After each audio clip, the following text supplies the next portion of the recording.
सो hey guys, तो कैसा आप समझ गए? तो बढ़िया हो गया और आगे भी बढ़िया ही रहना। तो गाइस, आज की वीडियो बहुत ज़्यादा इंपॉर्टेंट होने वाली है। जो भी जेई एस्पिरेंट है और जो 2027 में जेई का एग्जाम देने वाला है, उसके लिए वीडियो बहुत ज़्यादा इंपॉर्टेंट होने वाली है। बिकॉज मैं आज की इस वीडियो में ऐसी मिस्टेक बताने वाला हूँ जो मैंने की थी, और उसकी वजह से मेरा जो जेई है, मेरे को लगता है कि उस वजह से मेरे जेई की प्रिपरेशन में बहुत ज़्यादा इंपैक्ट आया था। तो इस वीडियो को एंड तक देखना, आपको बहुत ज़्यादा बेनिफिट मिलेगा। आपकी जेई प्रिपरेशन बहुत अच्छी हो जाएगी। आप अगर ये गलतियाँ नहीं करोगे तो मैं आज की इस वीडियो में वो गलती बताने वाला हूँ, तो आपको नहीं करनी है। ठीक है, अगर आप कर रहे हो तो आज से ही उसको रोक देना और नीचे लिख देना, प्रॉमिस करता हूँ भैया मैं आज से ही उस गलती को रोक दूंगा। ठीक है, तो जो भी 2027 का एस्पिरेंट है और एग्जाम देने वाला, तो इस चैनल को सब्सक्राइब भी कर देना। ठीक है, 100 सब्सक्राइबर का टारगेट है, मैंने आपको बताया हुआ है। तो जैसे 100 सब्सक्राइबर कंप्लीट होंगे अपन एक लाइव करेंगे। और हाँ, जैसा कि आपको पता है, मैंने MET एग्जाम का रिजल्ट मतलब एग्जाम दिया था। ठीक है, मणिपाल यूनिवर्सिटी के लिए जो होता है एग्जाम, तो वो दिया था, तो उसका रिजल्ट आ चुका है। लेकिन वो रिजल्ट मैं आपको जब भी बताऊंगा जब मेरे 100 सब्सक्राइबर कंप्लीट होंगे। ठीक है, तो आपको मैं बताऊंगा, बट फटाफट से 100 सब्सक्राइबर कंप्लीट कर लो। और जैसे ही लाइव होगा, मतलब जैसे ही मैं लाइव करूंगा, तो उसमें मैं आपको MET के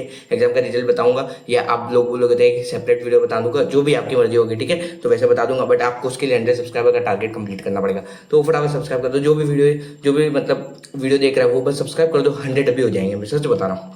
फटाफट से 100 सब्सक्राइबर कर दो, क्योंकि आपको दिख रहा होगा 95 वीडियोस में अब तक अपलोड कर चुका हूँ, मेरे 87 ही है सब्सक्राइबर। तो आप समझ सकते हो मैं कितनी मेहनत कर रहा हूँ भाई। 3 महीने से लगातार आप लोगों के लिए मेहनत कर रहा हूँ, और आपको मैं आगे भी करता रहूंगा। बस आप लोग भी सपोर्ट बनाए रखना, तो मैं आपको हर एक मोड पे जेई के है ना, मतलब आपकी मदद करूंगा। आपको जो भी प्रिपरेशन में नीड वगैरह है, या आपको कोई भी जरूरत है, तो मैंने आपको पहले भी वीडियोस में बता रखा है कि मेरा एक टेलीग्राम चैनल है, उसको जाके ज्वाइन कर लेना। लिंक आपको डिस्क्रिप्शन में भी मिल जाएगी और चैनल बायो में भी है। तो यहाँ पे जाके आप नोट्स, शॉर्ट नोट्स जो भी आपको चाहिए वो मांग सकते हो। बस चैप्टर का नाम भेज देना, तो उसके नोट्स या शॉर्ट नोट्स आपको मिल जाएंगे। ठीक है, तो मैं एलन से पढ़ा हुआ, मैंने आपको बताया हुआ है, तो उधर के नोट्स मिल जाएंगे, एलन के नोट्स। ठीक है, और शॉर्ट नोट्स भी एलन के मिलेंगे। ठीक है, और बाकी आपको कोई गाइडेंस वगैरह चाहिए, या कुछ जानना है प्रिपरेशन में, कोई डाउट है, या कुछ भी मतलब आपको दिक्कत आ रही है प्रिपरेशन में, तो आप मुझसे है ना टेलीग्राम पे चैट करके पूछ सकते हैं। मेरे टेलीग्राम ग्रुप को ज्वाइन कर लेना, और वहाँ पे मेरे को मैसेज कर देना, या मेरे को आप पर्सनली मैसेज भी कर सकते हो, मैं आपका जरूर रिप्लाई करूंगा। आप बस आप मेरे को भाई मान के, आपको जो भी मतलब आपको जो भी डाउट वगैरह है प्रिपरेशन के अंदर, वो बस आप मेरे को भाई मान के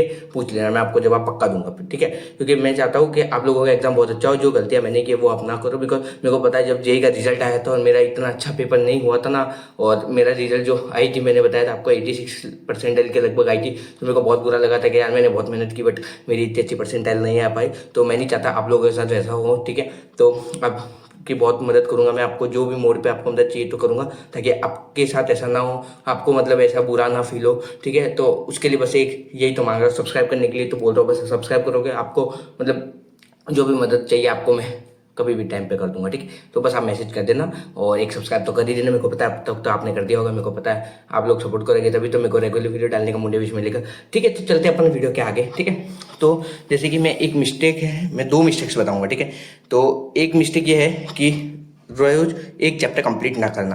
क्योंकि जैसे अगर आप 11th में हो, तो हालांकि थोड़ा सा इस मिस्टेक को मतलब अवॉइड कर सकते हो। ठीक है, अगर आप 11th में हो तो, बट आप 12th में हो तो आपको इस मिस्टेक को बिल्कुल अवॉइड नहीं करना है, मतलब इस मिस्टेक को ध्यान रखना है।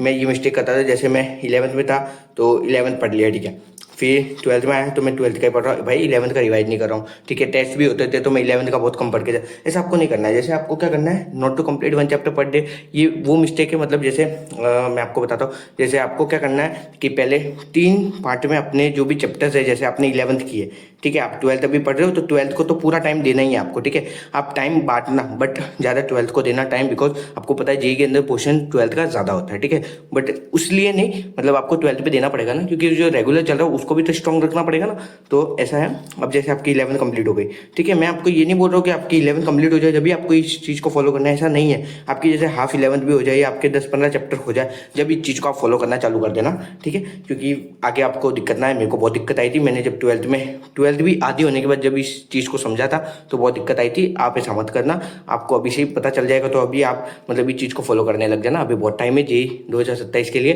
तो अभी से आप करोगे तो मैं गारंटी ले सकता हूँ आपका एग्जाम बहुत अच्छा होगा। ठीक है, तो आपको क्या करना है, 3 पार्ट में डिवाइड करना है।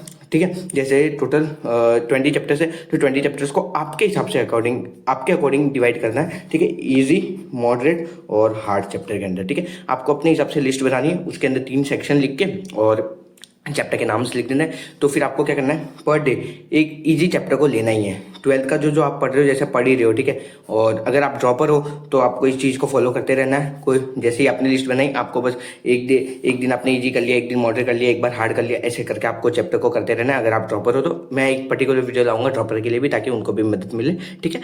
तो मैं आपको ये बताऊंगा कि अभी जो 11th के अंदर जो है ना बच्चे, उनको क्या करना है कि जैसे आपकी 11th पूरी हो गई, ठीक है, या 11th आती होगी, तो आपको क्या करना है, चैप्टर जो भी हुए हैं ना, तो उनको ईजी, मॉडरेट और हार्ड के अंदर डिवाइड कर देना है। और अगर ईजी चैप्टर है, जो ईजी चैप्टर है, तो आपको एक दिन में एक चैप्टर पूरा कंप्लीट करना है। उसके अंदर आपके लेक्चर भी होगा, नोट्स भी होगा, पीवाईक्यू भी। अब जैसे आपको पता है इजी चैप्टर है तो लेक्चर देखने की मेरे को जब तक लगता है जरूरत नहीं पड़ेगी। कोई पर्टिकुलर टॉपिक की पढ़े तो आपको देखना है, वरना ज़्यादा टाइम वेस्ट नहीं करना है लेक्चर के ऊपर, ठीक है।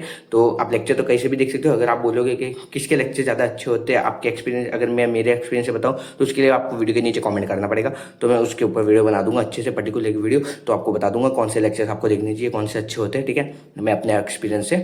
और अगर आप मॉडर्न चैप्टर कर रहे हो, ठीक है, तो आपको क्या करना है, एक चैप्टर को 2 पार्ट में डिवाइड करना है। एक दिन तो आपको उसका लेक्चर कंप्लीट करना है और दूसरे दिन नोट्स प्लस पीवाईक्यू करने हैं। पीवाईक्यू आपको 2025 2026 के करने हैं, ठीक है, कोई भी चैप्टर हो। क्यों, अभी नए नए पीवाईक्यूज आए तो इनसे आपको पता चलेगा, जो नए पीवाईक्यूज है क्या आपसे वो सॉल्व हो रहे। अगर आपसे वो सॉल्व नहीं हो रहे तो आपको पता चलेगा कि मैं क्या गलतियां कर रहा हूँ या क्या मैंने नहीं पढ़ा है। जो जिस कंसेप्ट पे क्वेश्चन आया और मेरे से सॉल्व नहीं हुआ तो आप उसको भी पढ़ लोगे, ठीक है। इससे आपको बहुत बेनिफिट है। बट आपको ये अल्टरनेट करते रहना है। जैसे एक दिन आपने ईजी किया तो ऐसे नहीं पहले आप सारे ईजी करो, ऐसे मत करना, ठीक है। क्योंकि आप अगर चाहो तो ऐसे भी कर सकते हो, बट मैं बोलूँगा, मैं जो मैं कमेंट करूँगा ना वो ऐसे करूँगा, पहले आपने ईजी कर लिया, फिर एक बार मॉडरेट लेवल का चैप्टर कर लिया, फिर एक बार हार्ड लेवल का। तो इससे आपके तीनों लेवल के चैप्टर थोड़े कर धीरे धीरे करके कंप्लीट होते रहेंगे। तो आपको लगेगा कि हाँ यार मेरे चैप्टर कंप्लीट हो रहे हैं, तो आपको कॉन्फिडेंस आएगा, मतलब एक तरह से, ठीक है। और 12th के अंदर 11th के चैप्टर, कई सारे चैप्टर्स काम आते हैं। जैसे आपने फिजिक्स देखोगे, फिजिक्स के अंदर इलेक्ट्रोस्टैट आता है, ठीक है, मतलब तो उसके अंदर जो भी है पूरी मैकेनिक्स काम आती है। तो आपके मैकेनिक्स में तो बहुत सारे तरह के चैप्टर है, इजी भी है, मीडियम भी है, हार्ड भी है। इजी वेक्टर को मान लो, मॉडरेट लेवल काइनेमेटिक्स को मान सकते हो, ठीक है, और हार्ड आप रोटेशनल को मान सकते हो, ठीक है। तो इस तरह से है, तो आपको तीनों को अल्टरनेट करते रहना है, तो आपको बहुत ज़्यादा बेनिफिट मिलेगा, ठीक है।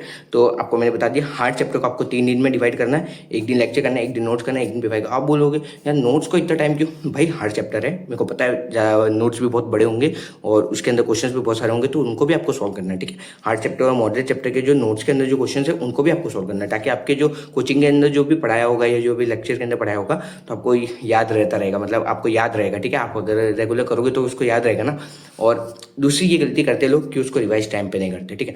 अब मैं भी ये गलती करता था, ठीक है। जैसे पूरी 11th हो गई थी, बट मैंने 11th को कम से कम, मतलब एक बोलते हैं ना कि हर चैप्टर को मतलब जैसे 1 महीने बाद में पढ़ना चाहिए या 15 डेज के गैप में एक बार एक चैप्टर को पढ़ते रहना चाहिए, तो वैसा मैं नहीं करता था, ठीक है। तो आपको ऐसे ही करना है। आपको जैसे परफेक्ट एक आपके हिसाब से रखना है कि आपकी कितनी लर्निंग पावर है। आपको लगता है यार मैं कोई भी चीज़ को याद करने के बाद 10 दिन तक याद रख सकता हूँ, तो 10वें दिन आपको उस चैप्टर को रिवाइज करना है जो आपने पहले दिन पढ़ा था। तो उससे क्या होगा, आपकी रिटेंशन पावर बढ़ेगी। अगर आपकी रिटेंशन पावर बढ़ेगी ना, तो वो आपको एंड में आते आते, जैसे अगर आप 1 साल तक ये चीज़ फॉलो कर लोगे ना, तो आपको 1 साल बाद जब वो चैप्टर आप देखोगे ना, तो उसके नोट्स या कुछ भी हो, ठीक है, एवरीथिंग आपको उस चैप्टर को पढ़ने में मुश्किल से 5 से 6 मिनट लगेगा। मैं आपको सच बता रहा हूँ, मेरे साथ भी ऐसा हुआ है।